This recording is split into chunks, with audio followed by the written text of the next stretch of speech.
Sahana Bhavatu, Sahano Bhunaktu, Sahaviryam Karavavahe, Tejasvina Vadhitamastu, Ma Vidvishavahe. Om Shanti Shanti Shanti. In reference to chapter 11, Vishvarupa Darshana Yoga, we are capable of interpreting this chapter in two different ways. The one of them is to get lost into different symbols and worlds that are spatially away, or we can also use the same chapter like anything. You can interpret it in a way that something that serves us right now while living on earth. That is a attitudinal change. And we have chosen to look at chapter 11 in more of a attitudinal change, so it can help us directly in our day-to-day life, and what it actually takes, and what is the palam, what is the benefit of Vedanta, what is the benefit of having looked into our lives, into our emotions, into our opinions about ourselves, about those who are close to us, about politicians, about food, about house, about neighbors, about money. So it really does require some thinking, something that we can by ourselves take a moment and just reflect without any interruptions, and you just look at different areas in your life. So the result of that is what we call Vishvarupa Darshanam. And per chapter 11, this darshanam, this vision, has or requires two particular factors. And the first one is it requires a physical eye. That means you need to have open eyes and look at the world, which we all come into this world blessed.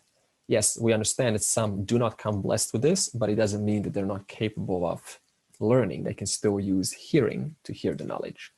But in a particular case of us who are looking at the world constantly, when are we not looking at? The moment we wake up, we have our eyes open. So that is an opportunity in itself to practice the second factor, which is Divya Chakshuhu.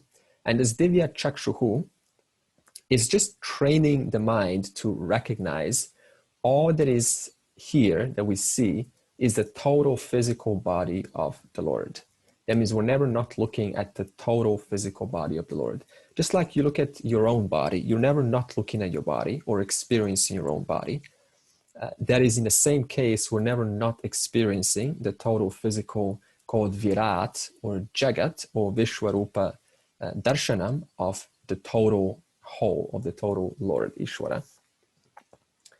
And in order to have this Divya Chakshuhu, we touched briefly last session, we need to have a certain requirement. We don't just have this Divya Chakshuhu blessed by random. It requires an effort on the students, on your and my part, on the part of the practitioner. The one of them is we need to have a managed life, because if you don't have a managed life, then your eyes probably not going to be spent too long on inquiring about the vision. That means the total body of Ishvara. It's going to be more towards how to resolve the ongoing situational demanding tasks that arise throughout the day. So this means if I haven't looked into my life and I'm not lying on a firm managed foundation, that means the finances are still in a mess. There's some conflicts in the house. So all of these are one more extra component to tackle. And that means one less chance or one less opportunity to look into the vision, into myself, into my relationship with the whole. And this managed life in itself implies a prepared mind, because if you walk into someone's place and like a teenager's office, they don't have an office, the teenager's bedroom, and you look at their bedroom, it's maybe some of them, it's a mess. And it's actually a good metaphor, because usually that mess represents or reflects the teenager's mind. So in that same way, if someone's life is not managed, if it's in a mess, and usually our adult lives are like a teenager's bedroom, but it's in a more subtle way. There's some, we'll cover it up and we sort of like pretend like it's not there, but it's still there if we look honestly into it. So it requires thus a prepared mind. A prepared mind just means a mature mind. That means a mind that is not so quick to judge, for example. Because suppose someone walks in and they say, this is not making sense to me, I'm out. That means they're not allowing even 1 hour or 1.5 or even a week to actually grasp or consider if what is being said might be true. So this is what it means to have a prepared mind. And this prepared mind then is capable of grasping this Vedantic knowledge, this teaching, which we have studied in particular in regards to Vishvarupa Darshanam, chapter 2, which I've explained before starting chapter 11. That means a total vision. That means after Mahabharata, remember we went into the essence. Chapter 7 and chapter 9. These are the major chapters which provide the vision of the whole. So these chapters are capable of being assimilated once the mind is prepared. Now, what happens if you have Vedantic knowledge? That means you hear chapter 7, chapter 2, and chapter 9 of the Gita. And of course, chapter 15 and chapter 18 is also there. And the mind is not prepared. What's the consequences? It's the same as, for example, Ravana in the Ramayana, who, when it's a metaphor, when he saw Rama was right there. You can see Rama as the Lord, as the teacher, who's capable of showing the vision and thus helping the person to fulfill the highest vision in life. But Ravana's mind was not ready.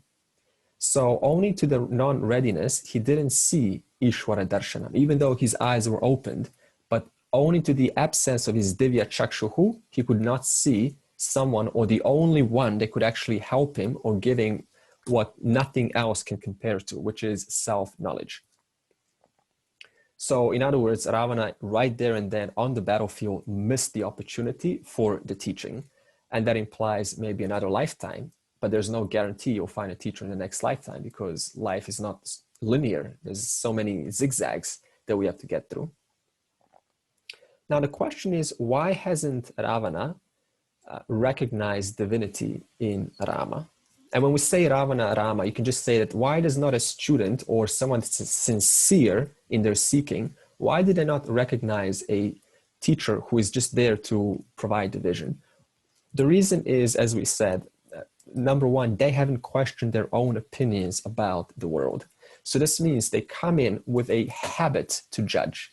So this means I've been judging the world, now I come to the teaching and I just continue through the momentum of judging the teaching in itself. So that in itself means I'm not going to get the opportunity to assimilate this knowledge. That's what we mean by a prepared mind. The other is because, and this happens very often, is because the intellect and the emotions are disbalanced. Either, this happens also in anywhere, the person is either identified with their intellect and most of they like to hear teachings that are intellectually oriented. And the other side likes to hear teachings that are emotionally oriented. This means they're attracted to emotionally speaking words, and the other is emotionally to intellectually speaking concepts. Now, think about this. If the person is attracted to one and they find the other side unattractive, that implies that that person is disbalanced. Because just to be attracted to one and not the other means I am identified with one and I don't have the other in order. This means that in itself is going to be an unqualified mind to fully hold the vision, which I'm so much looking to. So the teacher is not about being, one side or the other. It's simply showing here's both sides, intellectual and emotional. And it is up to you, or it is up to us to look into both so that I may live as a balanced human being. So this is not about identifying or preferring intellect and the other side preferring, let's talk about emotions and so on. And both of these concepts, this balance and emotions, they're all addressed in chapter 13, which I will cover in extensive detail because we will go through a book called Value of Values by Swami Dayananda. And it is a long book, it's 130 pages, and I will get us all to read 20 values that are significantly crucial to assimilate, thus to have our mind hold the vision. So that's going to be a very interesting chapter. You'll like it. Now, what is this Vedantic teaching that we speak of? This teaching that leads to the assimilation of Vishvarupa Darshanam, or the appreciation of that. It is that Ishvara manifests in the form of the material universe. That means right now, whatever you see, you're seeing the material. That means you open your eyes, I see nothing but material. Whether I'm looking through the microscope or through my own eyes, I'm still either way looking at material. And that material is not away from Ishvara. Now this requires, okay, so what does this mean? It means that I no longer look at material as inert matter. Before it was inert, like dead. It's just, it's just why you praying to dead matter? Why you, doing namaskara to Ganga or to the ocean? You just H2O particles. Why are you doing all that? Because the one that's doing namaskara recognizes something that the one who's criticizing doesn't. And that is, I am only ever praying or doing my namaskara to the material cause, which is not away from Ishvara. So this is why, even if one understands the full vision, they still continue their devotion, because their understanding is all that is here is the one which is the truth of many. And that one I can never be separate from. I can never be not looking at that one called Ishvara. So this means devotion to objects does not contradict non-duality. If my vision is clear, if my clarity is there. So this requires attitude training, this kind of recognition, because what do? When we open our eyes since childhood, how do we usually look at the world? As just an object, right? Like butterfly, okay, big deal. So this means it requires a shifting, a training, a consistent training in order to see something more than I'm seeing as just a mere object. And how do you see this? Through scriptural study, which is why ongoingly this course is about reminding us to think like this, because the moment the person stops training, thinking that, no, it's okay, I've got my lessons, now I can continue my life. Immediately what happens? The old habits come back. That means the vision that I so much look for now starts to dissipate, gets replaced by the same old narratives that have been occurring that I've tried to get away from in the first place. So this is why it's crucial to continue one's study, at least on a regular basis, so that the program doesn't slowly come back, because then it's back to square one. And we also use an example. We said, you got banana, you got apple, you got laddu, for example, and just ordinary fruits, right? But the moment with divya chakshuhu, which is another name, third eye, and when we say third eye, by the way, what really mean is that eye which stands in between, which witnesses both left and the right. That means I am the witness of either this or either that, but I am neither. So it is an eye of non-duality. That means I am neither right, neither wrong, but I am that one in whose presence right and wrong are known. That's what the third eye really is referring to. So this is divya chakshuhu.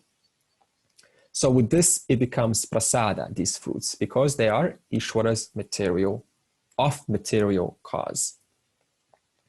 Therefore, from that moment, immediately, an ordinary banana, ordinary apple now becomes sanctified, becomes holy, becomes sacred.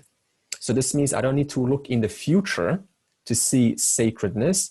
It is something that is possible right now, right here, through mere recognition by an understanding that all that is here is material, which is not away from what I am seeking, which is the one. So this means that this perspective as a result of this divya chakshuhu is, of course, not about looking in a different loka. This is how it can be interpreted.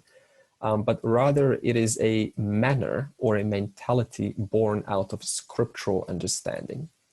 So that's the whole point of these scriptures.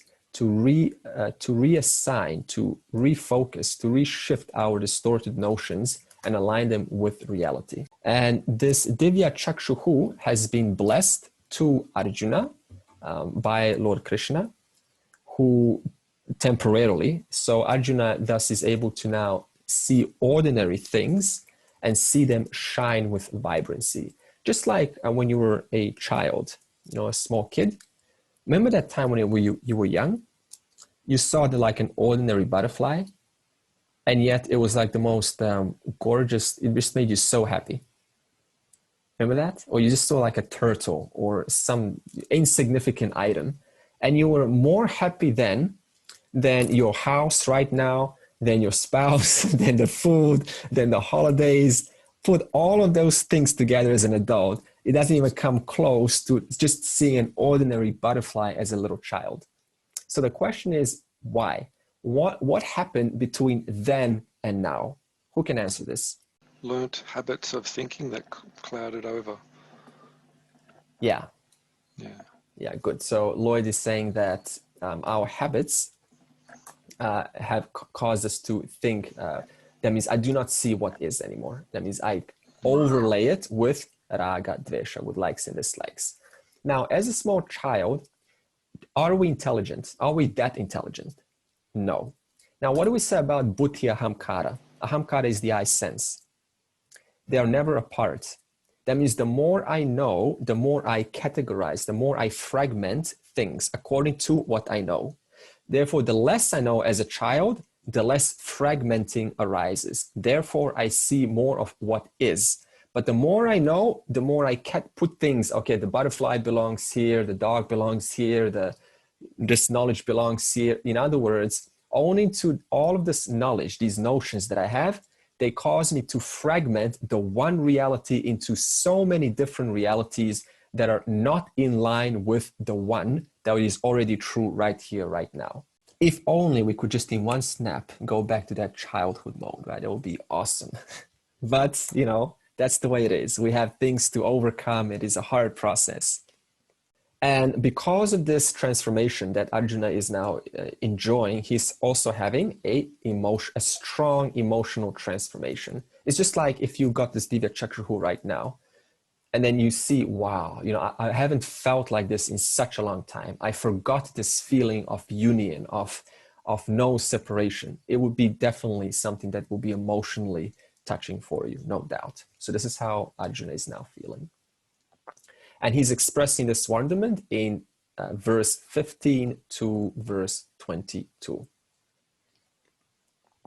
Now in verse 18, this is the last verse that we stopped, there was an important section which said, Shashwata Dharma Gopta.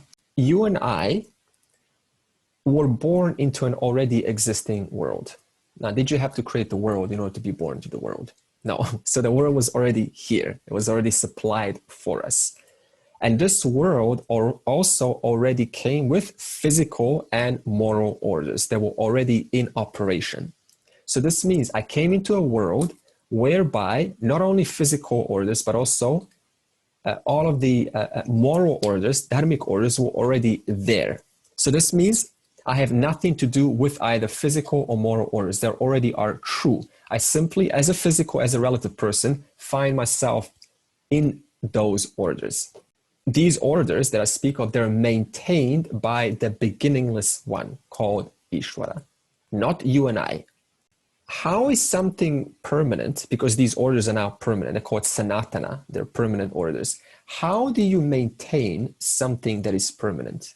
Something that is permanent and true, how do you actually maintain the order of that when it's disturbed? Eliminating whatever disturbs it. For example, do you need to produce health in your body? No. It comes already supplied, does it not? Okay. So so health is a natural order. We can call health sanatana. It's a natural order which every human being comes with. You don't need to say, like, now that I'm born as a person, can I have some health? It already comes supplied with it. Now, what happens when that which is there gets threatened by a disease? When something disturbs that natural health, what happens? Seek help. Yeah, the immune system automatically eliminates that, does it not? Okay, so whatever is there automatically gets eliminated by a natural order. So in that same way, when dharma, when the rhythm, when the natural order of things is disturbed to a great extent, then the immunity principle of avatara takes place. Okay, so for example, suppose there is in your stomach, you drink something poison that is not deadly, but it's something poison. What happens then? We have a purging avatara, right? It's a purging principle. Now, are you doing that, or is it automatically there for you, done?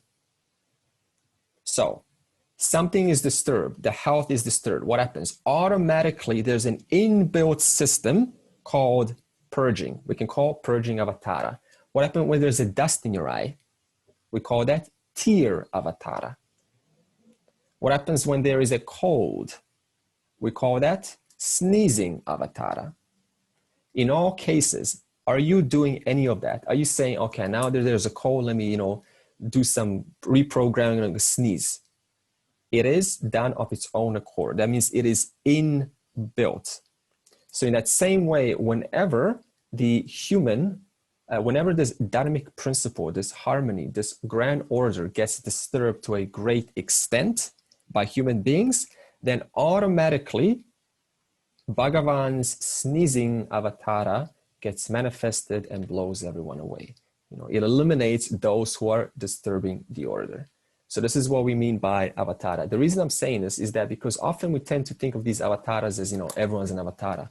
My teacher's an avatara, that person's an avatara. No. In order for an avatara to be automatically created, to be manifested, it has to be in a large ratio of dharma to adharma. But today it is not that different because, for example, in USA, you've seen a situation, it is 50-50. So this is the general state of affairs. Anadim matyantam ananta viryam, ananta bahum shashi surya netram, pashyami tvam deepta hutascha vaktram, swatejasa vishwamidam tapantam. I see you as one who has no beginning, middle or end, with limitless power and endless arms, and the moon and the sun for your eyes, and a mouth like the blazing fire, who heats or energizes this world by his own light. Shashi Surya Netram. So it says that Krishna is, Arjuna says, your eyes are the sun and the moon. So what does this mean? So every sense organ has a presiding deity. For example, Agni Devata is a presiding deity of speech, your vak. So Agni means fire. Now, does anyone know why is fire the presiding deity of speech? Okay, there's two reasons actually. So what does fire do? First of all, fire illumines because it's light, it provides light. So this means whenever you speak, you can either illumine, that means you can enlighten a subject, you can bring knowledge, you can remove ignorance, that means to light up. But fire also, this one. Fire also burns, it also causes hurt. It's like sharp, piercing. Okay, so Agni Devata is the one who becomes thus the speech organ of Ishvara. Or Surya Deva is a presiding deity of the eye. Why? Because the sunlight or light in general, without it, the eyes are unable to see form. Therefore, Surya Deva becomes the eye of Ishvara. Thus, it says, Shashi Surya Netram. Krishna, your eyes are the sun and the moon. And then, Deepta Hutasha Vaktram. So, this Agni Deva is also the mouth of the Lord. Why? Because just like the mouth swallows everything, so does fire burn and destroy. And this mouth is going to become quite a prominent word very soon as we get into the verses. So take note of mouth. Vishwam idam tapantam. This means the one who scorches earth with the heat of your sun.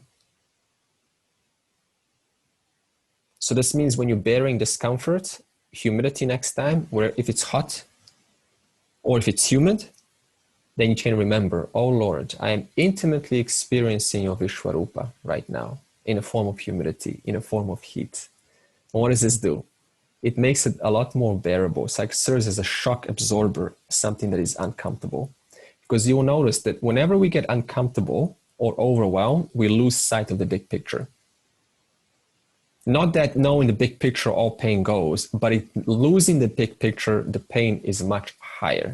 So this means next time, whenever something happens, whether it's situational, whether it's relational, whether it's physical, then we always maintain in that moment, we can remember, hey, this is just Vishwarupa Ishvara. And that in itself can alleviate or make things easier so we don't get overwhelmed by the situation. Dhyava prativyoridam antaram hi vyaptam tvayaikena dishascha sarvaha drishtvad bhutam rupam ugram tavedam lokatrayam pravyatitam mahatmam. Indeed, this space in between heaven and earth and all the quarters are pervaded by you as one form. Lord, seeing this wondrous, frightening form of yours, the three worlds would tremble. Dhyava prativyoho idam antaram hi vyaptam. So the gap between earth and heaven is pervaded by you. The gap between earth and heaven. So obviously there's an in-between that we will talk about. So this is a metaphor. Earth is the feet of Bhagavan. The upper sky is the head of Bhagavan. And the central portion, the gap between, that is the entire universe. And this is often symbolized in Lord Shiva. Lord Shiva is often called the blue-necked one because the blue represents the sky, the heaven. Obviously, his feet are also the earth. And what is in between the neck and the feet? What is Lord Shiva wearing? Mala. Consists of what? Many ornaments. What do the ornaments represent? All of the planets, all of the stars, galaxies, objects in the universe. So in other words, Lord Shiva, the Lord himself, is wearing the entire universe on his neck. What beautiful symbolism, huh? Okay, the Dishascha Sarvaha. In all 10 directions is your body, says Arjuna. That means four north, south, east, west, 4 intermediary, north, east, southeast, etc. And 2 for up and down, which Robert was saying last week. So this equals 10. So this also means that Arjuna, because he says in all 10 directions, it also means that he's unable to measure anything. Because how are we used to doing things? We're used to measuring things. The best, the smallest, the largest, the biggest, right? But here there's no measurement. You cannot put a definitive value onto anything. Why? Because opposites are both at once. This is called Vishwarupa Darshanam. Whereas we only see one object at a time. And then we go, okay, so this is, and then I can put a measure onto it. But Arjuna has no privilege. He's seeing everything at once without any definitive value. Idam adbhutam rupam drishtvaha. So because, says Arjuna, I am looking at your rupa, that means your total body, from my personally colored vision, including what is considered, according to my opinion, favorable and unfavorable, including worrying about the future, what should happen tomorrow. Because of all of that, I am unable to see the obvious, says Arjuna. Because all of this baggage is preventing my vision from seeing the obvious. As I described, as a child, you don't have that baggage. Thus, I am seeing a simple butterfly and it gives me all of the joy in the world. And now, having, continues Arjuna, forgotten myself as this person called Arjuna, who bears falsehoods, who bears me and mine, who bears the ahamkara, knowing that all of that is now suspended, Lord, you alone are. Because the person called Arjuna, the person called your name, is not there personally coloring in the vision of the whole. Ugram Rupam. Now, for the first time, Arjuna sees here the aspect of the total on the other side. That means he sees the opposite, that is destruction. So Arjuna is now starting to see, he's been seeing pretty things so far. Now he's going to see something that is other than pretty. So what does he see? He sees the fiery mouth of the Lord, symbolizing the destructive principle. So it's funny that we all admire the Lord's creative and sustaining principle, don't we? We all like birth of a child and, sustaining our health. All of that is fine. But when death, destruction, and ending comes, it makes us uncomfortable. That means the laya karanam, the one who resolves. And that's exactly why we're going to talk about what is most uncomfortable in this session. Because if I don't talk about it, then the vision is incomplete. We cannot live in this, it's all pretty. We need to also see the other side of creation, which is not apart from creation, destruction. Ami hitvam surasangha vishanti kechid hitaf pranjalayo grananti swasti tyuktva maharshi siddha sangaha stuvanti tvam stutibif pushkalabhihi. Okay, these hosts of good people are entering into you. Some who are frightened pray with hands folded. The group of rishis and siddhas, yogis, having said, "Let there be well-being," worship you with praises full of meaning. I continue the description. These hosts of good people, Sankara says, are the devatas, like the Vasus, as well as good men who have come down to remove the burden upon the earth. This burden is not the population, as the Malthusian theory claims. According to Robert Thomas Malthus, the economist, the population increases at a faster rate than it means of subsistence, and unless it is checked by war, among other things, there will be widespread poverty and degradation. But it is not population that burdens the earth. It is the growth of adharma that burdens the earth. The company of any number of good people is not a disturbance, but if there is one problematic person, everything can be ruined. It is something like eating a bad peanut. No matter how good the other peanuts are, once the bad one enters your mouth, that is the end of it. Your mouth and stomach are spoiled. Continue. Here too, the weight upon the earth is the predominance, prakrya or adharma. That is why Bhagavan said that he would come whenever there is a decline in dharma. Yada yada hi dharmesha. Yes. Not whenever there is excess population. In order to cut down the weight of adharma, these good people come.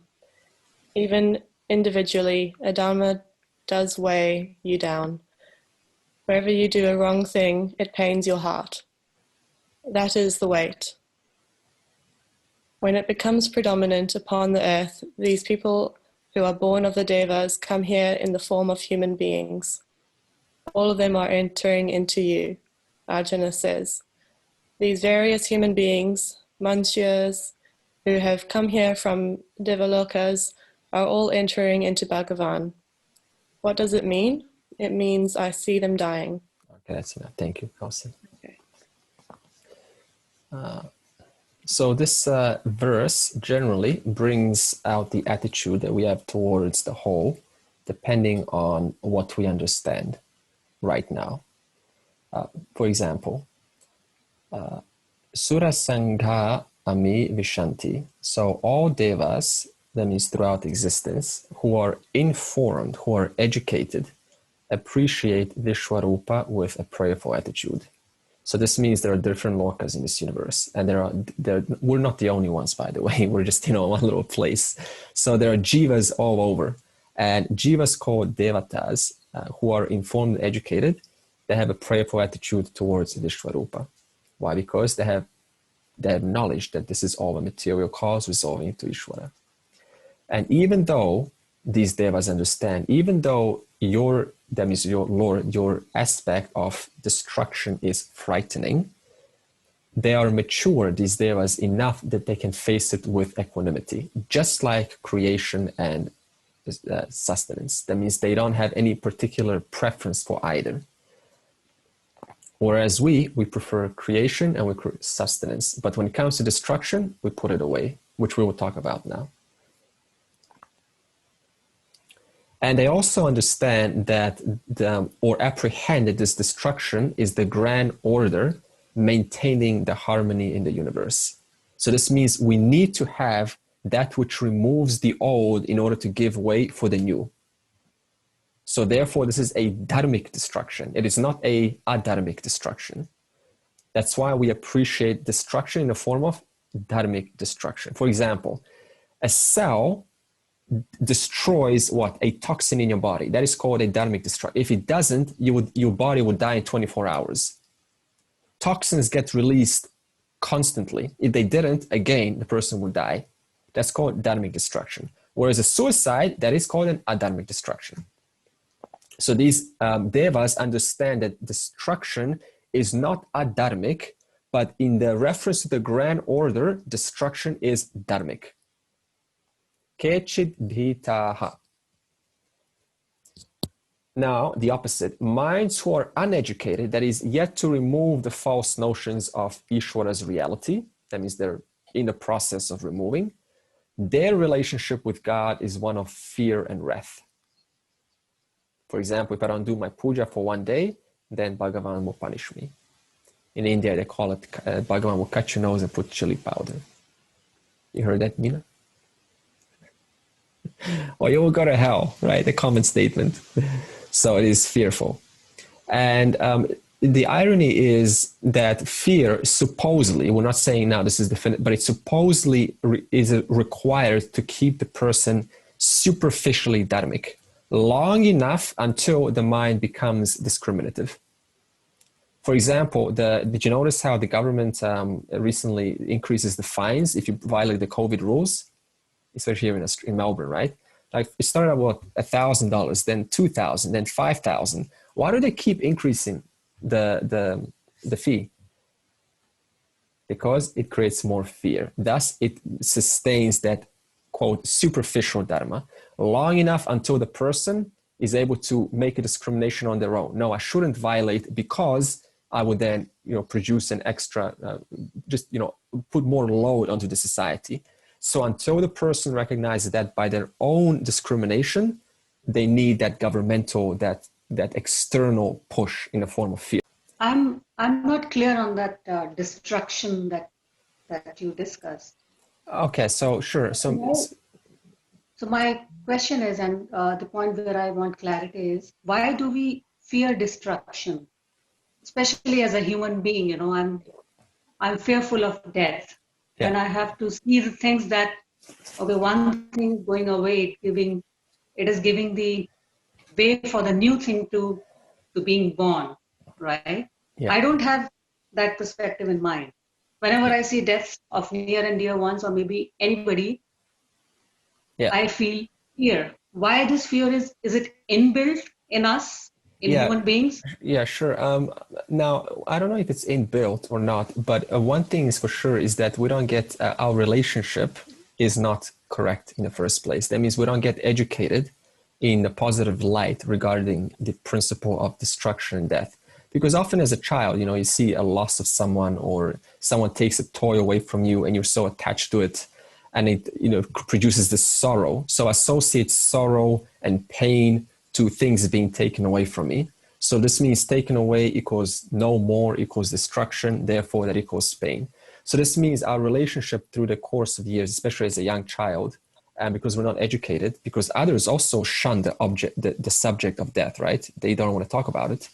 Then we ourselves take up whatever is the default attitude in society. And we just adopt that. That's one of the ways why we generally shun away or fear death, because the associations are incorrect.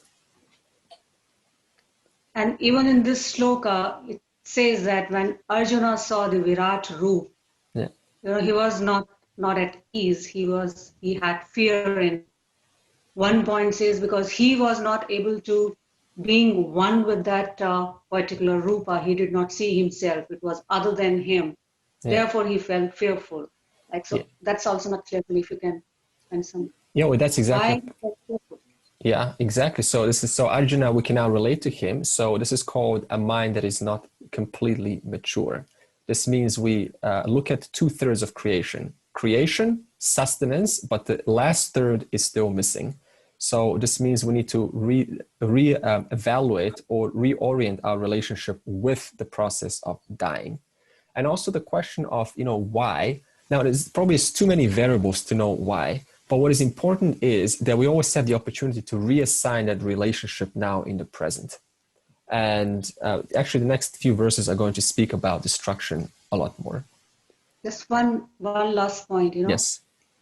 We also, in the shloka, it was also mentioned somewhere that he got the Divya Drishti from the Bhagwan himself. Divya Drishti means a new way, the new perspective of looking at things. Yeah. Did that Divya Drishti also not fix his view of looking at him, so he shouldn't have felt fearful? Yeah, that's why, because the samskaras are so powerful that they're able to still override what is being witnessed. Because who's looking? There's still a sukshma sharira, a subtle body that is witnessing. But that sukshma sharira is also having its own past stories. This means it is still, even though it's given a gift, it is still able to, put its own opinion about what I'm seeing. Okay. For example, when a lotto person wins money, what happens usually? They lose the money within a year. So this means even though I've given you the resource to make your life or to see the world in a different way through the use of money, because the person's general program is still running, it's able to override that privilege. Rudraditya vasavoye chasatyaha vishweshwinau marutashchoshmapascha Gandharva yaksha sura siddha sanghaha vikshante tvam vismitaschaiva sarve.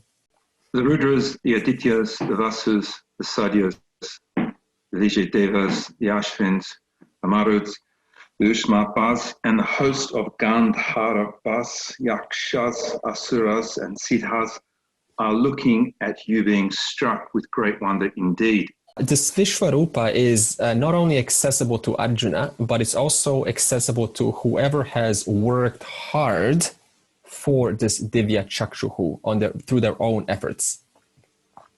And now, who are these people who have worked hard for this Divya Chakshuhu? Ushmapaha is the Pitru Devatas. The Pitru Devatas are according to the 14 lokas, one of them is Pitr Loka. This is the loka of ancestors. So in the Hindu culture, the Sukshma Sharira of the departed ancestors live in the Pitr Loka. And in the Hindu culture, it is apparently something that they have an annual remembrance. Now, furthermore, you can't specifically put a Sukshma Sharira in one single loka. So because the Jivatma goes to whichever loka depending on its karma. So you can't just say all Jivas go to Pitra Loka and that's where they are. Some of them get reincarnated back on earth, some of them go to Swarga, some of them are in Pitra Loka, but Pitra Loka is just one of them. And then Sarve Vikshante, all of them, including the Rudras, the Vasavaha, the Ashwinau, and the Marutaha, all of them are wonderstruck by Vishwarupa as much as is Arjuna. So this means in other higher lokas than earth, there is no need for a Divya Chakshuhu because it is a much more purer loka. Only on earth one needs to do this purification process. Okay, now the destruction aspect is going to start being described between verse 23 to 30. Rupam mahate bahuvaktra netram mahabaho bahubahu rupadam bahudaram bahudam shrakaralam drishtva loka pravyatitataham. Krishna the mighty armed, seeing your immeasurable form of many mouths and eyes, of many arms, thighs, feet and stomachs, and of many protruding teeth, the people are afraid, and so am I. Because he separates himself in this vision, he is afraid. That is what is pointed out here. It was said, the Lord gave him a Divya-Kaksas. If he had included himself in the vision, it would not be Divya-Kaksas, but Jnana-Kaksas. Had his vision been non-dual, he would have gained fearlessness, abhyam padastam bindati. It cannot be a source of fear because you can only be afraid of something other than yourself. If there's anything other than yourself, however small, that division is enough to cause fear of everything else. What is not you is so vast, it is infinite, and you are so very small and insignificant. If you see something as big as the whole cosmos, minus yourself, as Arjuna did, you'll be even more frightened. Even what is in the range of your limited perceptive powers is too much to deal with. Everything seems to be so big. So regarding this mouth, it is not a physical mouth, by the way. Imagine reading now chapter 11, you see this mouth. Instantly the mind's going to get big mouth. Got it. The mouth symbolizes the principle of time. And time destroys. Because the moment the time goes forward, it paves the way for something new. Now, can you think of time without space? Because in order to think of time, you need to think of some kind of an object. And that object has a certain duration to it. And you go, okay, so that duration is the time. So time and space are always entwined. They're never separate. And can you think of time and space without an object? No, they're never apart. Time and space are never separate from Jagat. And this Jagat is called Vishvarupa. So this means time, space, object is Jagat. And Jagat is time, space, object. They're inseparable. Or let's just say this, it's impossible to imagine creation because when you say creation, what are you including? You're including objects, are you not? It's impossible to imagine creation without simultaneously bringing the factor of time and space into it. When we think of this vast creation, okay, so the creation came, and then objects, took place, and then galaxies were born, and then planets came. All of this implies not only objects, but also simultaneously space in which the creation took place, and also time, which is there in order for creation to take place. Why there has to be space? Can't we do without space? We have time and object. Well, what is space doing here? Space is that which accommodates things. Well, 2 points in time has a space between them. So it's, by definition, time has space. Yeah, good, Martin. 2 points in time has space in between them. If I measure from now to now, something took place. Whatever that something is, there's an object in that something, whether it's a thought object or a physical object. So in deep sleep, for example, when your world, that means Jagat, that means world, when it's resolved in deep sleep, not only do objects go away, but so does your experience of what goes away. Time, space also resolves. In other words, you cannot think of objects unless you also include time and space in them. And then upon waking, that means either through your dream waking or through your waking, but just general waking, along with objects, what comes also? Time, space also. That means wherever there is an object, time, space simultaneously comes into that. So what can we extract out of this insight? It means, number one, I don't need time, space to exist. Because it's pretty clear you exist in deep sleep. But there is no time, space in deep sleep. Because there's no objects in deep sleep. It means also I am other than time, space. Thus the Jagat. Because the Jagat, time and space are never apart. I'm independent of time and space because it's pretty clear you don't go out of existence in deep sleep when there's no time and space. Meaning the end of time, the end of space is not the end of self. It's not the end of you. Because every single night, time and space disappears, but you don't disappear. That means you are other than time and space. And when we say about time and space, it is never apart from the Jagat. And what is the Jagat? The entire universe, which means what? You are other than the entire universe. Independent of Vishwarupa. And it also, the second insight is, time, space is intrinsic property of creation. That is Jagat. Also, in Sri Rudram, time is called Kala, by the way, in Sanskrit. Now, in Sri Rudram, Lord Shiva, which is the Lord of Destruction, is associated to time. And there's a nice line there in Sanskrit, which says, Kalagni Rudraya, Nilakantaya, Mrityunjayaya, Sarveshwaraya, Sadashivaya, Shriman Mahadevaya Namaha. In other words, I prostrate to the Mahadeva, to the great Lord of Destruction called Shiva, who is also in the aspect of time.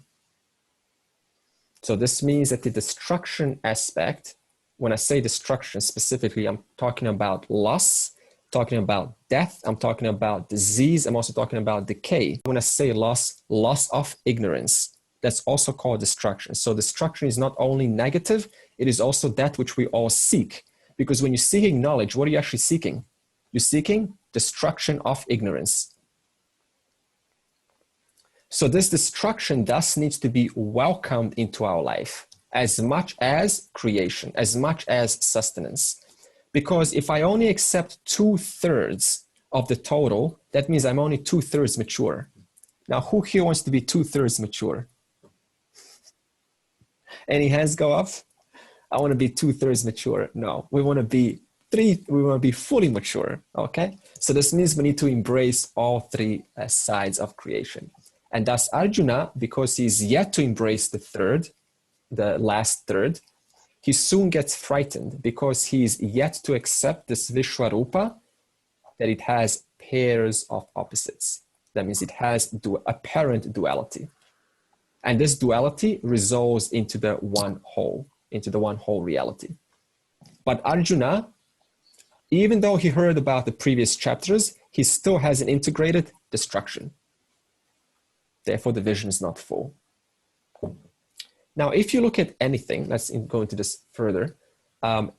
If you look anything in your life right now, what do you see? You only see three realities. You see born is gone. Born is gone. Born Brahma is Vishnu. Gone Shiva. Brahma, Vishnu, Shiva. Cell is born. Cell sustained. Cell dies, only to give birth or to give way to another cell. So this born is gone is the reality of this entire creation. Deep sleep, born. Deep sleep is. Deep sleep, gone. But I am not gone.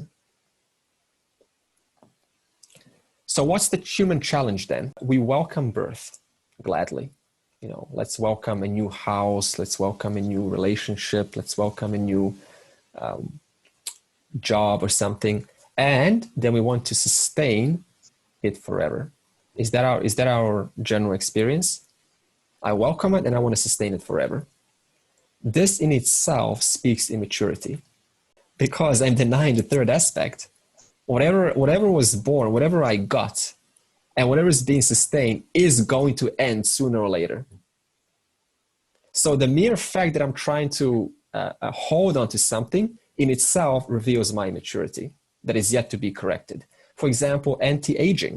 That's a big industry, isn't it? What is anti-aging? Denying destruction, decay. What is health industry? 99% of the health industry is shunning the principle of decay and disease and death. In other words, I want to preserve what I have, and I want to avoid the inevitable. I'm not saying the entire industry is like this, but 99% is basically what it relies on. Death, dying, is that a comfortable topic to talk about in the society? Do you talk about death in a party? You know, let's talk about death, guys. No. In fact, it's even considered inappropriate. Hey, just don't bring this up. You know, we're just trying to have fun. But what is fun? Fun is nothing but creation and sustenance. And what about death or relationship? What is the maturity of a relationship? It is to embrace all three stages of a relationship. First one is birth and union of the relationship. That's the first stage. Oh, I'm in a new relationship. Yes, thank you. Brahma, it is born. Oh, let's now sustain it. Let's work at sustaining it. Thank you. It is being Vishnu, the sustainer. But what do we usually now avoid? The last stage, and that is separation. Whether direct or indirect, by death or premature, it doesn't matter. It is still the reality. Whereas a person that is together is the one who has integrated all of these three aspects of this Jagat. That's what you call a person that is together. Now, in the case of Arjuna, who is still in the process of developing this maturity, that means integrating the third section, he is having a hard time because he cannot accept third. And we will see this in verse 20, well, we're seeing it already in verse 23 to 30. It's kind of like going to a movie and there's a violent scene or bloodshed. What do? I'm going to close my eyes and wait for that scene to be over, right? In other words, we're selectively handpicking what is worthy of my time and what is not worthy of my time. This is called raga dvesha. This is the very idea behind this not embracing the whole creation, especially destruction of bloodshed and violence. The point is, before watching a movie, you should already know, I'm probably going to see violence. If one cannot accept that, don't watch the movie in the first place. We spoke about destruction and we said that, we are lacking maturity and therefore we don't embrace destruction in the same manner we embrace, the other thing. Yes. The problem is destruction and, the aging and the other bad factors that you mentioned, they're all unpleasant. It gives us pain. We are trying to avoid the pain. We're trying to avoid that ugliness that comes with the destruction. How can I embrace, something which is not at all pleasant itself? How many things are being destroyed? Every word you say is destroyed in itself, isn't it? Because when you say one word... That's not giving me any, solid physical pain. Death is physical pain. Dying is pain, Being unhealthy is painful. Getting aged is also painful. It's not a smooth ride. Yeah, it's not a smooth ride. So relax, Robert, you want to say something? No, I was just... Yeah, this might be helpful, Mina. If you look at relationships are not static. So if a man and a woman get together when they're teenagers, it's very much about romantic love and it's very hormonally driven. If you try to hold on and sustain that relationship at that level, it forces a natural relationship. If you accept that stage must die later, then it creates room for a new level of relationship to be born. So people can evolve together to different levels of understanding and awareness to accepting those three stages, because old forms need to die for new forms to be born. In that way, it can actually be a creative evolving process. Can I say that death isn't painful? The reasons that you might be dying could be painful, but the point of death isn't painful. Birth is also painful. I don't think most of us don't even think about it, because birth is painful for the baby. That is still the baby itself. He's coming into another world, and also the mother goes through pain. The father goes through pain. So, but we don't regard that as a painful. We regard it as a celebration. So it's no different from birth and death. It's just one coming in and one going out. So it's actually, I don't think there's ever a pleasure without pain. Mina, response? No, I was just saying that the process of birth and the pain that we go through, it's not in our memory, so we don't ever think about it. Even the death is not in our memory, but we see the other people dying in front of us and being painful. Therefore, it looks ugly. Well, yes, we try to avoid it. I mean, is it really painful? That in itself is something that we can reevaluate.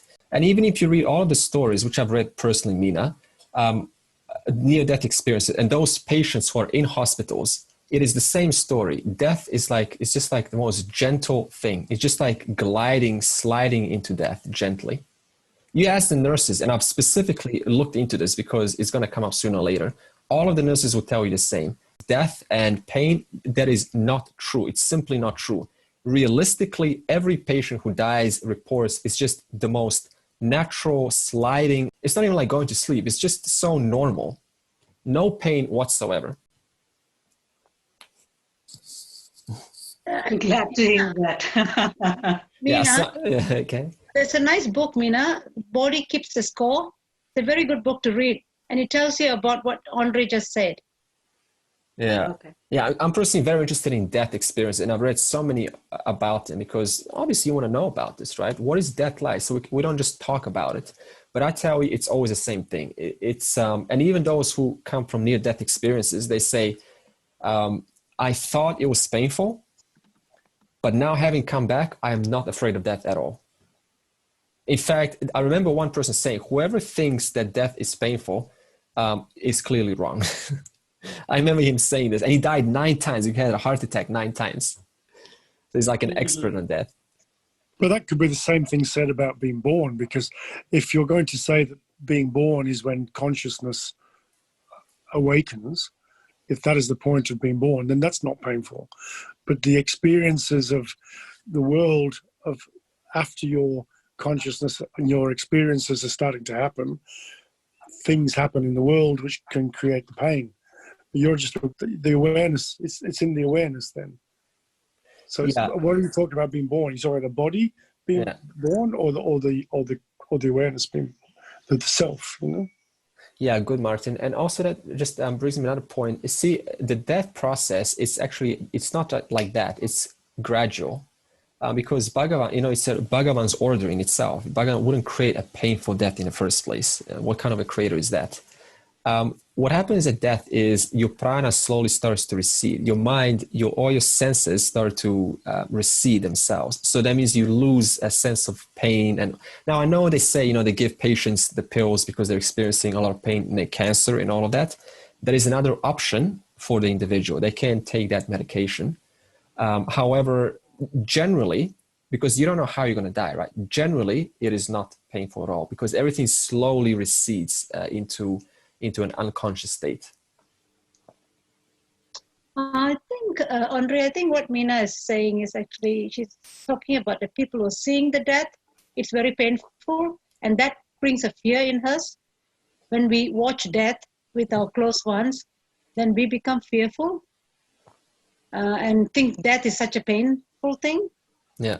Yeah, so my question was generic, it was not specifically about death. I was saying that destruction seems ugly. It does not look like a very pleasant thing. So how can we develop maturity to embrace something which is not pleasing, which is not pleasant, which is painful, which looks, depressing, which looks sad? Yeah. How should we create that kind of maturity to embrace everything in us?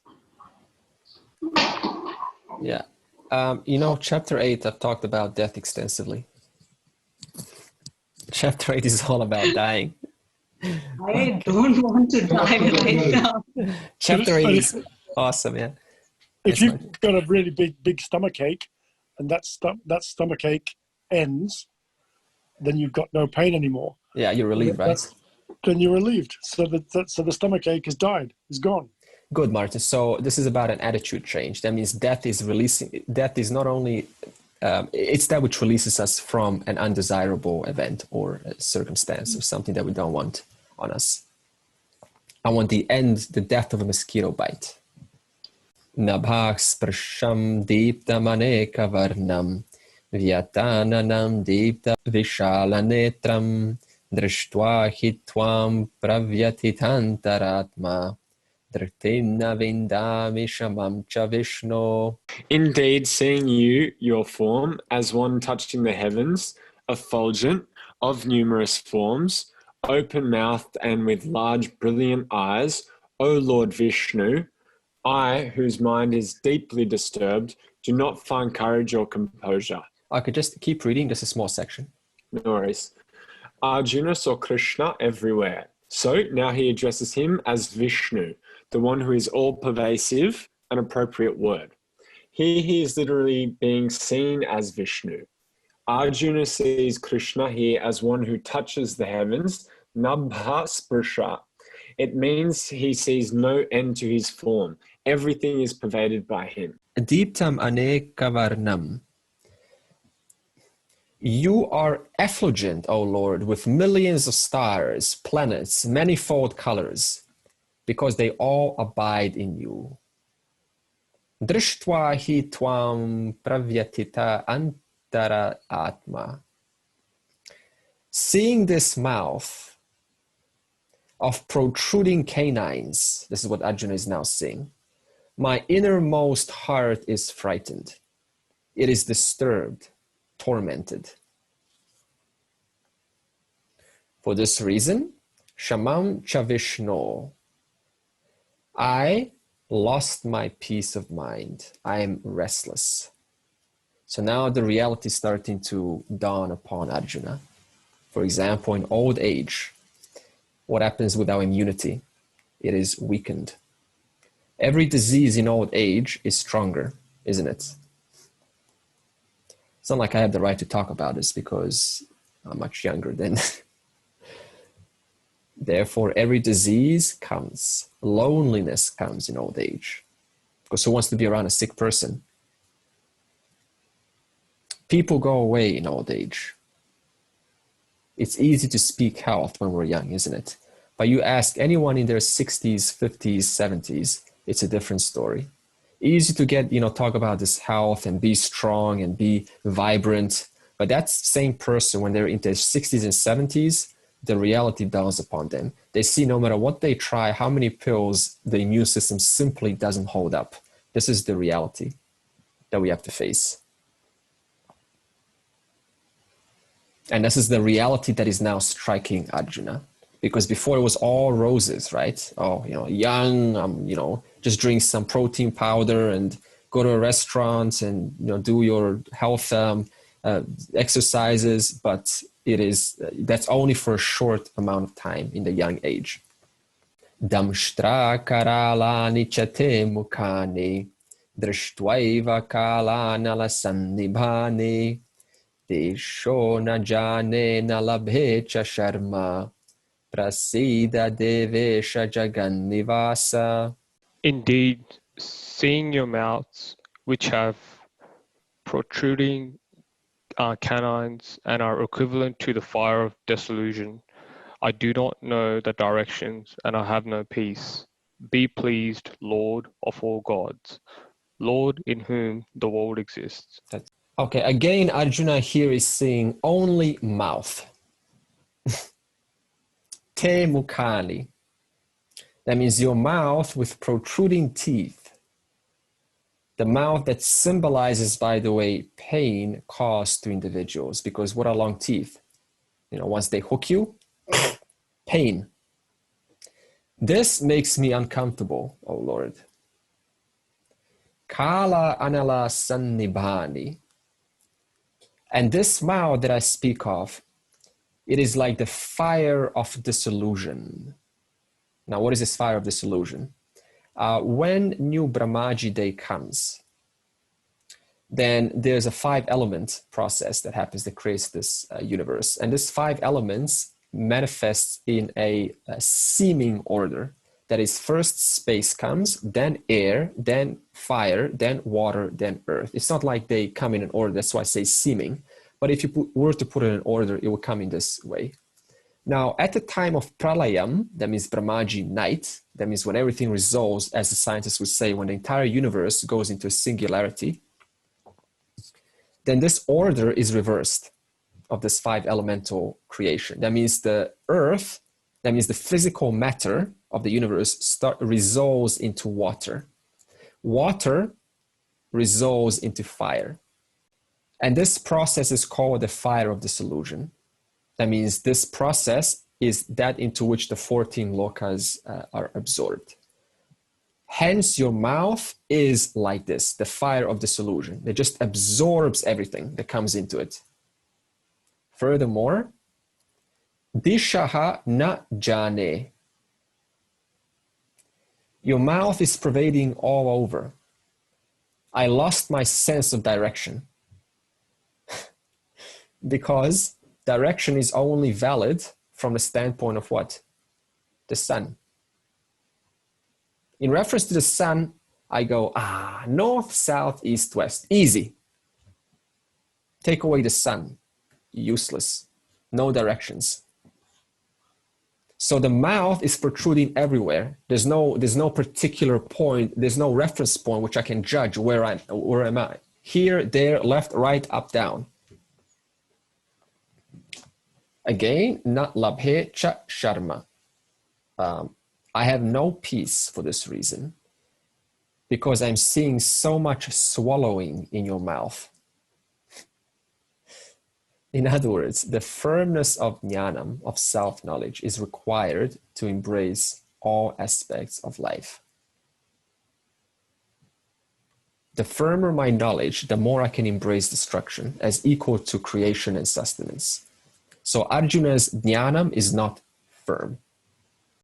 Ami chatvam driktarashtrasya putraha sarve sahaivavani pala sanghaihi bhishmo drona sota putrastathasau sahasmadiyairapi yodha mukyaihi vaktrani te tvaramana vishanti damshtra karalani bhayanakani kechid vilagna dashanantareshu sandrishyante churnitairuttaman. And all these sons of Dhritarashtra, along with hosts of king, as well as Bhishma, Drona, and that charioteer's son Karna, along with our most important fighters, hurriedly enter your frightening mouths with projecting canines. Some are seen sticking between the teeth with their heads crushed. Okay, so let's do verse 26 first. Verse 26 is basically what you resist persists. So Arjuna is resisting seeing this mouth, this destruction aspect. Thus Arjuna now sees not only the mouth, but he's seeing it in close-up, graphic details of this mouth. And how does Bhagavan swallow everything just as a human being swallows everything? Slowly. So does Bhagavan time slowly swallow us, human beings. Age, disease, weakness, death. Is that slow? Yeah, that's slow. It's not quick. First aging. Yeah, okay, I'm getting aging. That's psychological pain. And then physical pain, disease. And then weakness. The body just is not able to stand long or to do things for very long. And then death. Now, what is Arjuna seeing slowly gobbled up here? It says, Saha asmadiyaihi api yodha mukyaihi. Just when Arjuna had enough of this mouth, it gets even more dramatic. Dharmic warriors like Abhimanyu, Arjuna's son. Now he's seeing Arjuna's own son entering into this mouth where things are being crushed. And Arjuna is unable to accept this. Imagine that, seeing this big mouth of destruction, and you see your own family members inside that mouth being crushed. Hard to accept, but it needs to be accepted. That's the whole point. We'll see now what it says about this. Verse 27. Te vaktrani vishanti tvaramanaha. These people are entering your mouth in a rush, like a python. You know, a python keeps its mouth open like this. What happens when it keeps its mouth open? Insects fly inside unknowingly. They don't even know it's the python's mouth. And then what does the python do? In one little snap, all of those insects gone. It just rests there. Accordingly, says Arjuna, I am seeing what? Kechit vilagnaha dashanantareshu. Some people are caught in between the teeth. Add to that, churnitaihi utamangaihi. They are partially crushed. Head, leg, stomach crushed. Pieces. Now, what is this crushing symbolism of? It's a symbolism of disease in life. One by one, organ failure, kidney failure, liver failure, heart attack, hemorrhage in the brain. One by one, slowly, organ crushed. Despite our medical advances in our life, in our science, they can't be entirely stopped, can they? You can't entirely stop a heart attack or a kidney failure or hemorrhage. Can't even predict it. Therefore, prepare yourself now to ease the potential sorrow in the future. That's the whole point of chapter 8, facing death. So that when the time comes, there is no sorrow. Oh no, it's happening to me. Oh no, I've been talking about this in the Gita, but now it's my turn. It's actually happening. Therefore, it is vital that we prepare ourselves for the process of death before it actually comes. Yes, Meena. I just wanted to know why Arjuna couldn't see himself when he was looking at that Virat Swarup, that everybody's dying there. Yeah. Why he did not see himself as dying? Okay, good. So he's seeing specifically the warriors that are going to get killed in the war. He didn't get killed, therefore he didn't see himself. And his son, Abhimanyu, was also killed, therefore he's seeing his son. Dhritarashtra, Drona, Bhishma were all there in these teeth, in between the teeth, because they all died. So it's not like he's seeing himself, because he's doing what needs to be done, dharmic. So therefore, there is no pain for the one who is in line with dharma. Yatha nadinam bahavom buvegaha samudram eva bhimukha dravanti tatha tavami naraloka viraha vishanti vaktranya bhivijvalanti. Just as many torrents of rivers flow towards the ocean alone, so too these heroes in the world of men enter your flaming mouths. Even though it appears that rivers originate from the mountains, what is the fact in actuality? The ocean evaporates. From the ocean, water is evaporated. That water in the clouds moves over the mountains. That water then falls as rain onto the mountains, which then produce rivers.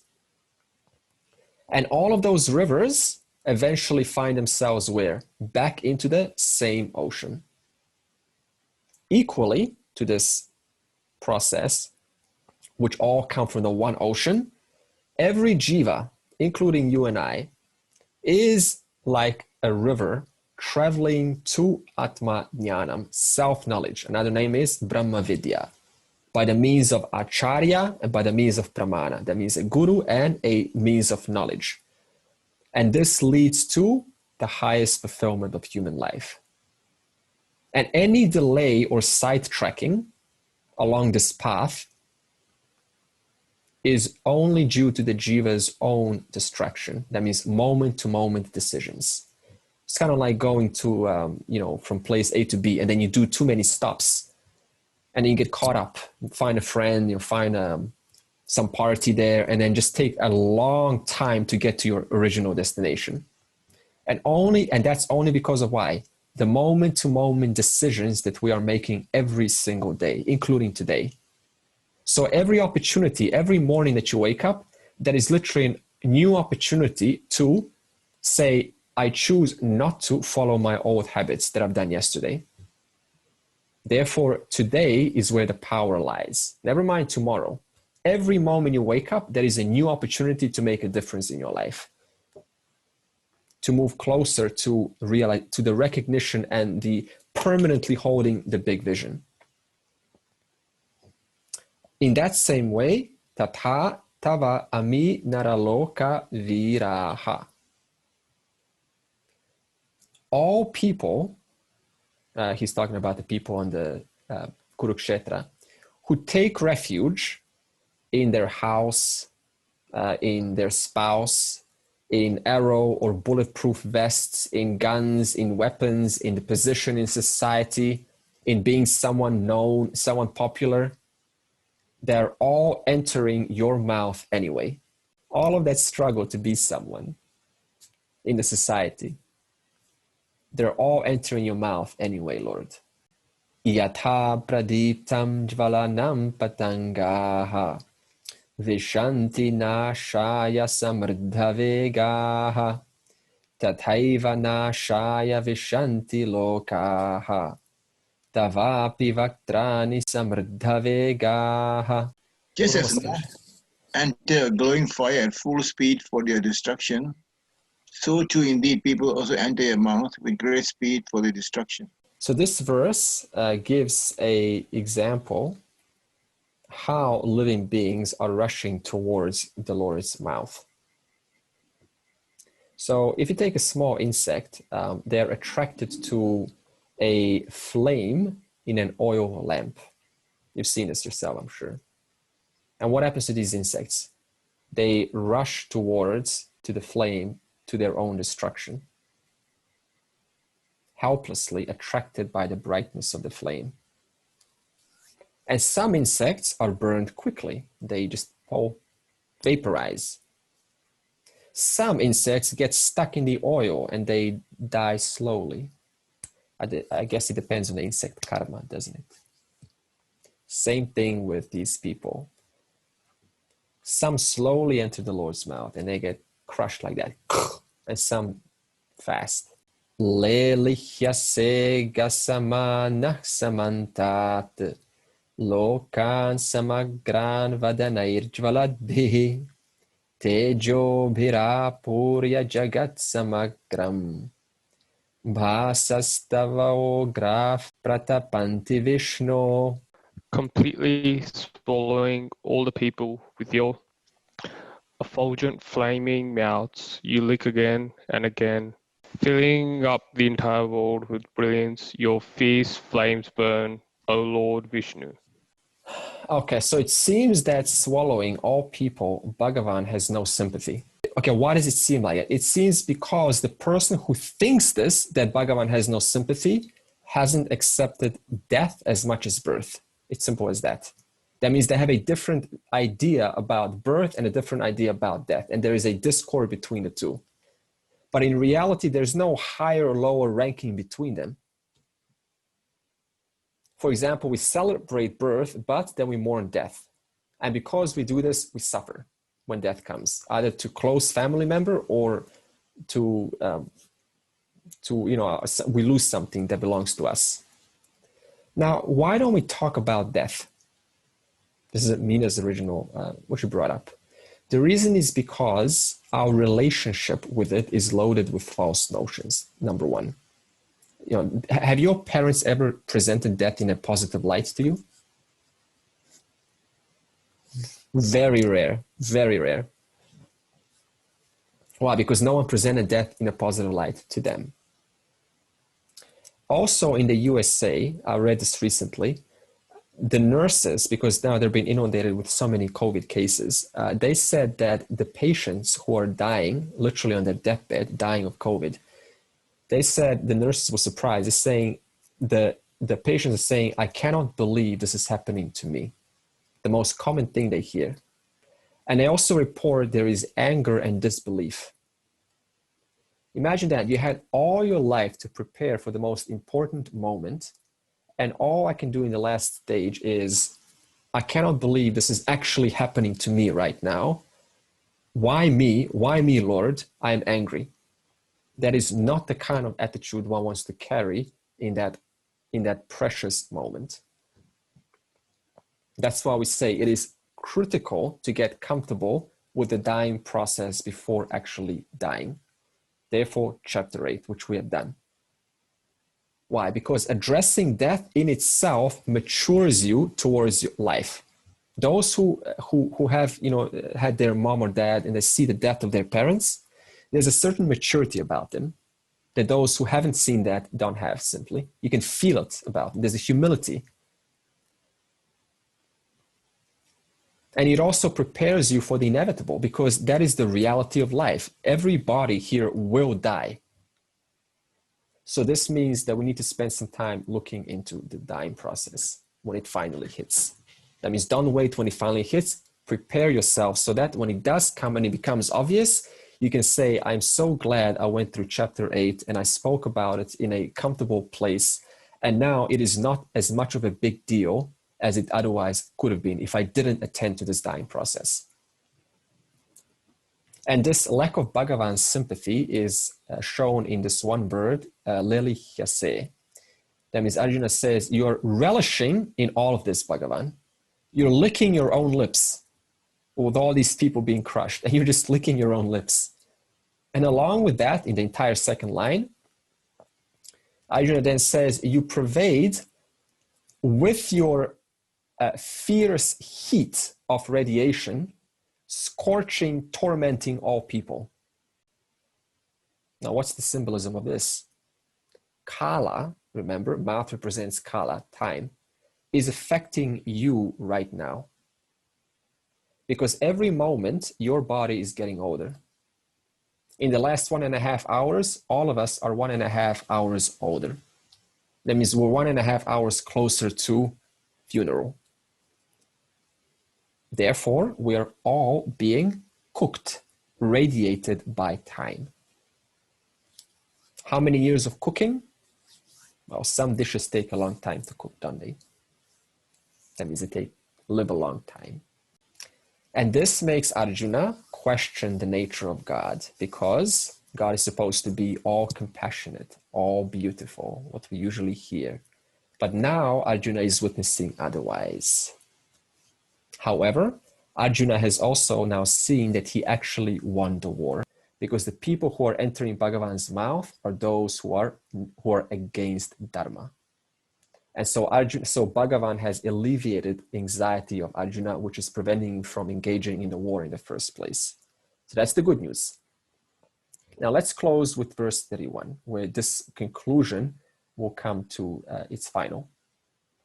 Akyahi me ko bhavan ugrarupaha namostute deva vara prasida vijñatumichami bhavantam adyam nahi prajanami tava pravrittim.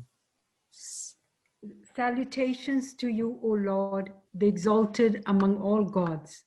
Please tell me for my sake who you are, having this terrible form. Be gracious.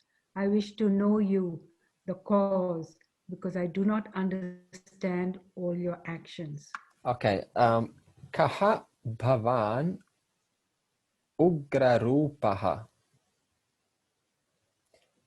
Who are you, O fierce formed one, instilling terror? You seem to be worse than a terrorist. Akyahime, do tell, because I have doubts indeed. So what does this mean? It means only when problems torment, not just come, but actually torment. That means they stay there for a while, because Arjuna has been witnessing this mouth for a while now. It's not like it's a one-off. So only when the problems start to torment our life, the fundamental questions of life start to originate. Until then, we're too busy eating, drinking, and marrying. And what are these fundamental? That just means we're busy making money and enjoying ourselves in the modern world. Now, what kind of fundamental questions come? For example, why couldn't Bhagavan create a disease, pain-free world? Why did he create the world in the first place? Why couldn't he only have Jivan Muktahas roaming the world? Why do you have to have seekers who are striving sincerely through lifetimes, struggling only to fail, and then to struggle again a next lifetime, to finally discover liberation? Why not just create Jivan Muktahas? That means one who is liberated right now. How come he didn't create a world of enjoyment only? Why add on top of enjoyment suffering? Fair question. Why would he allow adharma to percolate throughout the world and cause pain and inflict damage to innocent, authentic people? These are all fundamental questions that start to come when torment is witnessed for some time. Until torment comes, one's simply not going to think or bother about these questions. They're too busy eating, drinking, and marrying. So therefore, the nature of humanity is to turn our thoughts towards the Bhagavad Gita, like texts, the Upanishads, the Guru, in times of overwhelm. However, this kind of turning our attention is short-lived. This is called smashana vairagyam. I talked about this in Tattva Bodha. What is smashana vairagyam? Funeral dispassion. What is funeral dispassion? I only consider the fundamentals, like, oh, this is serious, and to think about death, only while I'm at the funeral. The moment the funeral ends, all of these fundamental questions dissipate, as though they never originated in the first place. This is also common in any class. A student comes, they're ready to hear the knowledge, but they have these preconceived notions because they're overwhelmed in life. So they want to address a particular section of life. And they do. They get helped a little bit. The moment things are okay, the relationship in their home is okay now, they stop coming to Gita because everything's okay in life. This is all called smashana vairagya. That's not how the teaching takes place. The mind by default accumulates notions, not only of its own past vasanas, samskaras, but also it picks up the news from the external environment. So it's always, that means that same mind needs to be consistently fed positive knowledge. This is why it's not like, let's come to class, hear 2 or 3 sessions, and then let's go away. Ugra rupaha bhavan kaha akyahi namaha astu prasida. Since I am unable to withstand the overwhelming terror, may you be gracious unto me, O Lord, and show me your pleasing self again, the one that I know to be, as my friend Krishna. Because having seen all of this, I now want to know who and what is your function of this universe in reference to the jivas. Considering all of the jivas are entering into your mouth, being crushed in between the teeth, what is your real function in this universe? Because so far, Lord, I have seen only one job description: eating and swallowing. What's more, Vijnatum ichami bhavantam adyam. What is the cause of this universe that was there before Srishti Karana, before creation took place? What was before creation? So the conclusion, and I will close. The conclusion is Arjuna is showing a third quality of an excellent student. I shared the first 2 qualities in the last session. What is the third quality? Despite Arjuna's fearful paralysis, seeing the mouth, swallowing and eating, and his intellectual disorientation, he wishes now to remove this confusion by asking Krishna, what is the purpose of showing me this terrible aspect of the one? That is an excellent quality of a student. Instead of putting it aside and saying, I don't want to see anymore, let's change the topic. And the answer to this, because Arjuna asked, will be, now Bhagavan is happy that Arjuna has asked. He will answer this, Bhagavan, between verse 32 and 34, which will take place next week. And then we will put all of this teaching into a practical, livable format. Today's session has been more about what Arjuna is seeing, the destructive aspect. Next week, we will see why have we listened to today's verses and how it is applicable in our life. Om Purnamadav Purnamidam Purnat Purnamudachyate Purnasya Purnamadaya Purnameva Vashishyate. Om Shanti Shanti Shanti. Andre, I have a question. Yes, please. In You said the fundamental questions of life come up when we are dying. You said, why couldn't Ishvara just make us all jnanis? Why didn't he create a non-suffering world? Why didn't he create a non-diseased world? I'm still not totally clear on those points myself, to be honest. Geez, those were rhetorical questions, meant for your own thinking. Which question specifically do we want to address? Why couldn't he make us all jnanis? Why are we born ignorant? Okay, let's engage in this question just for a moment. What do we think about this? What is your answer? What do you think, Thomas? Well, I've thought about this so much, and I think we can't be born if we had knowledge, because if we had knowledge, then we wouldn't be reborn. Yeah. So ignorance, we perpetuate our own ignorance by identification with the ahamkara. Yeah. And that produces a dua, that produces karma, that produces another birth. Yeah. And in that birth, we are still identified with the ahamkara. Therefore, after that birth, we get knowledge, the shackles with the ahamkara is destroyed, and there is no rebirth. Super. That's my understanding. Yeah, super. And because we get reborn, yeah, then we have to address what hasn't been addressed in the last life. Yes. That means we have to remove our identification with this limited individual. But, and then maybe then the question is just not applicable anymore. Yeah. But there's still a part of me, so that's correct. The question isn't applicable anymore after what I just explained. Yeah, good. So these are just hypothetical questions that the person postulates when these times of trouble begin in life. Yeah. Okay. So for them, it's not clear, but for example, you just answered it. So it's not applicable for you right now. Yeah. Because now to get up caught in the same question, it's like, why? You've just explained it well. So I've answered my own question. I've answered that question with my explanation. Yes. Okay. Yeah. There's just still this part of me that thinks, why doesn't he interrupt that cycle? And anyway, I'll think about it more.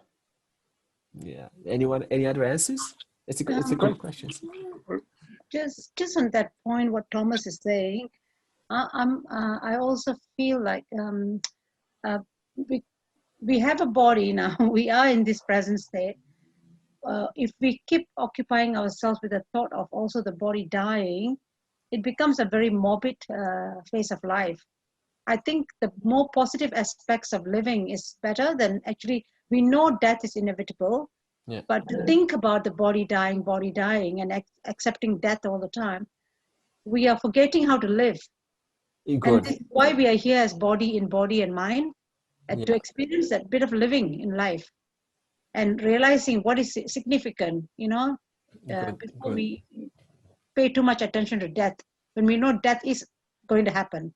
Yeah, so it's a matter of understanding. Once you understand, you don't need to like readdress it over and over again because you understood it. It's like when you understand how to drive a bicycle, right? Why go and revisit bicycle?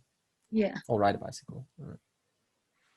Good. So it's not a matter of now, okay, let's go through this process over. No, it's just, okay, everything resolves into, there's nowhere to go except the self, back into the self, as the self. Yes, Thomas. Without the superimposition called upati of the 5 koshas. So death is all about just I am as I am minus the 5 koshas. No more superimposition of prana, of physical body, of emotions, of intellect, and of these samskaras. But that same existence I am remains as it is now.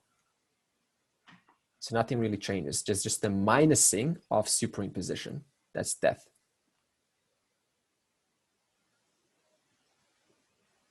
I think you can also ask who is dying and who is living.